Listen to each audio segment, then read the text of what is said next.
কি অপরাধ পাইয়া রে বন্ধু ভুইলা গেলাম মোরে, তোমার লাইগা পরাণ কান্দে মন বসে না ঘরে বন্ধু রে।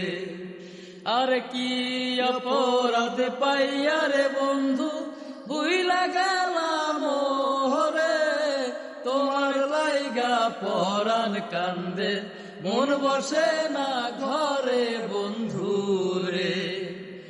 আরে কত কথা কইতাম দুইজন বৈশা পুকুর পাহাড়ে, সেসব কথা পড়লে মনে চোখে পানি ঝরে বন্ধু রে। আর কি অপরাধ পাইয়া রে বন্ধু চইলা গেলাম মোরে, তোমার লাইগা পরাণ কান্দে মন বসে না ঘরে বন্ধু।